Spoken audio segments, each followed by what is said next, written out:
337 juta data kependudukan warga diduga bocor dan dijual ke pasar gelap. Namun pemerintah membantah dan mengklaim data yang bocor dan beredar tidak sesuai dengan data yang ada di Ditjen Dukcapil.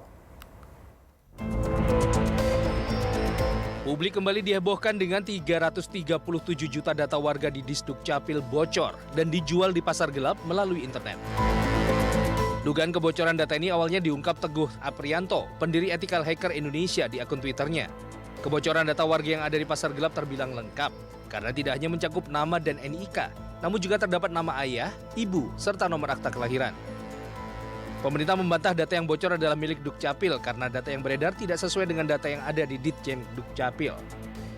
Yang bisa kami informasikan adalah bahwa data yang ada di Bridge Forum dilihat dari format elemen datanya tidaklah sama dengan yang terdapat pada database kependudukan Ditjen Dukcapil saat ini.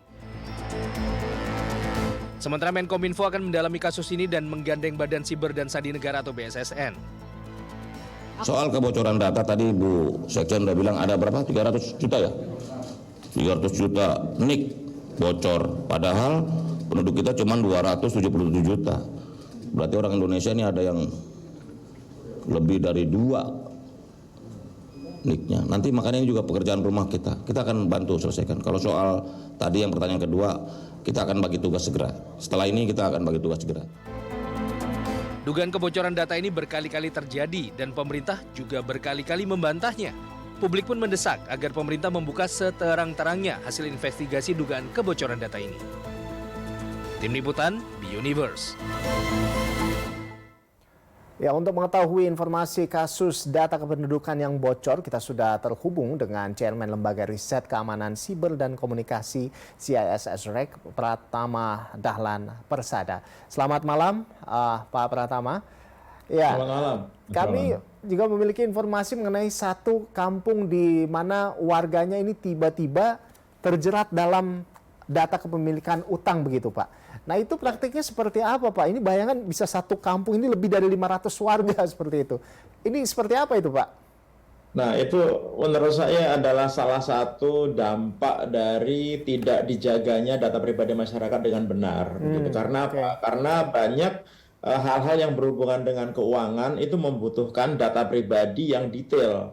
Misalkan nomor NIK, nomor KK, atau bahkan fotokopi KK, fotokopi NIK, EKTP, dan lain-lain begitu. Dan karena begitu banyaknya kebocoran data yang terjadi di Indonesia, gitu, akhirnya data ini menjadi lengkap. Ketika data ini menjadi lengkap, gampang dimanfaatkan oleh orang-orang tidak bertanggung jawab untuk melakukan kejahatan. Mungkin Mas Roland ingat nggak? Beberapa waktu yang lalu ada sekitar 400 lebih orang yang kena korban klik APK gitu, kerugiannya hampir 15 miliar begitu, semua rekeningnya dikuras habis begitu. Nah, dari mana si penjahatnya itu bisa tahu nomor handphone dari targetnya? Ya dari data yang bocor gitu. Oleh karena itu kita nggak boleh lagi meremehkan kebocoran data pribadi ini begitu. Ini baru sebagian kecil loh, belum lagi yang masalah penipuan, masalah korban dari pinjol, masalah datanya disalahgunakan, penawaran kartu kredit, penawaran judi online, dan lain-lain yang banyak sekali warga masyarakat kita yang terpaksa harus kehilangan uangnya, kehilangan waktunya, kehilangan banyak hal begitu gara-gara kebocoran data pribadi ini. Oleh karena itu memang sudah sepatutnya apabila ada penyalahgunaan data pribadi harus dihukum seberat-beratnya gitu. Ataupun penyelenggara sistem elektronik yang mereka memiliki data pribadi masyarakat sebagai pengendali data pribadi masyarakat, ketika terjadi kebocoran data pribadi ya harus dikasih sanksi yang tegas gitu. Sekarang kan nggak ada. Semuanya lenggang kangkung aja, nggak ada sanksi yang cukup berat gitu. Padahal masyarakat bertubi-tubi menjadi korban. Nah, itu dia. Jadi di sini kita bisa lihat dari kasus 500 warga ini, satu kampung itu yang tiba-tiba ditagih hutang. Artinya di sini kita bisa melihat bahwa warga belum aware terkait dengan pencurian data seperti ini. Nah, apa saja kalau mungkin Pak Pratama bisa jelaskan, ini apa saja dampak bagi seseorang yang datanya dicuri atau bocor, Pak? Oh, banyak sekali ya. Mulai dari dia menjadi korban spam gitu, menerima SMS penawaran nggak jelas, ditelepon dari bank, ditelepon dari tukang kartu kredit gitu. Saya nggak tahu ya apakah Mas Ron sampai saat ini masih terima SMS penawaran seperti itu. Kalau lumayan masih sering itu, Pak. saya masih terima gitu, ya kan. Kita mulai terganggu. Kemudian data-data kita itu bisa dimanfaatkan untuk hal-hal yang negatif. Yang tadi contohnya untuk pinjaman koperasi, pinjaman online dan lain-lain begitu. Bahkan saya pernah suatu forum dengan Wakil Ketua Komisi 1 DPR, banyak data-data masyarakat yang digunakan untuk pendaftaran organisasi ini radikal gitu. Sehingga ketika digerebek tiba-tiba ada KTP-nya dia, begitu didatangi dia nggak tahu apa-apa karena KTP-nya dia pakai orang, tapi tetap harus diinterogasi kan, merugikan waktu, jadi perhatian masyarakat dan lain-lain. Atau tiba-tiba didatangi debt collector ke rumahnya begitu. Banyak sekali hal itu terjadi, Mas. Baik. Nah, tadi selain kasus 500 warga satu kampung yang tiba-tiba kena hutang begitu, ini ada juga, ini kan sebelumnya 330 juta data kependudukan ini diduga bocor dan dijual ke pasar gelap begitu. Nah, bagaimana ini sebetulnya bisa terjadi? Apakah ini beneran bocor? Kalau tadi kan dibilang bahwa pemerintah beberapa kali bantah terkait dengan kebocoran ini. Nah, Anda sendiri melihatnya seperti apa? Apakah ini beneran bocor? Atau bagaimana ini bisa terjadi? Bukannya pemerintah kita harusnya sudah bisa melindungi data warga dari kebocoran seperti itu, Pak? Anda sendiri melihatnya bagaimana, Pak Pratama? Jadi kalau saya melihat sampel datanya begitu, saya sih bisa memastikan bahwa ini memang data dari Dukcapil ya gitu. Nggak ada data selengkap ini di pemerintahan kita yang memilikinya gitu. Karena jadi artinya ini beneran bocor, Pak? Sangat detail sekali. Pasti kalau menurut saya pasti bocor begitu.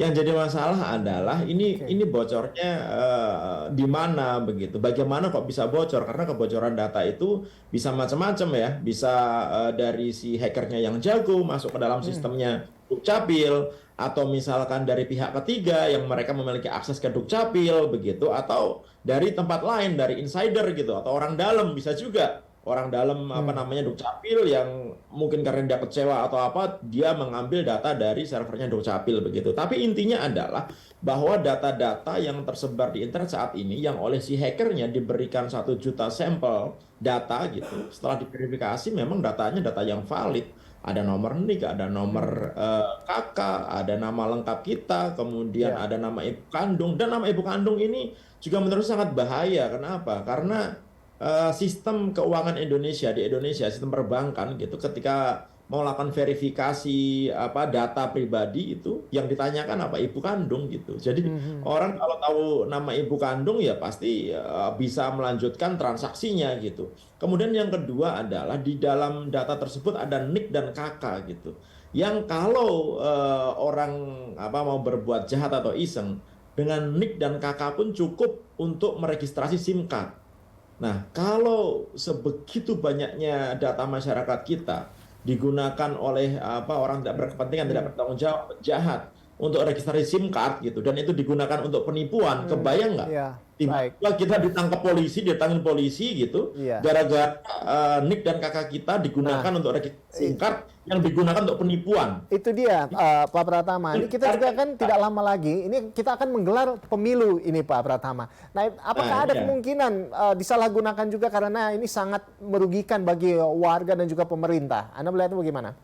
Ya bisa banget gitu. Ini yang punya data curian dari Dukcapil ini pasti happy banget gitu. Misalnya ada partai, ada tim pemenangan atau tim sukses. Kenapa? Karena data-data yang didapatkan ini kan sangat lengkap sekali ya.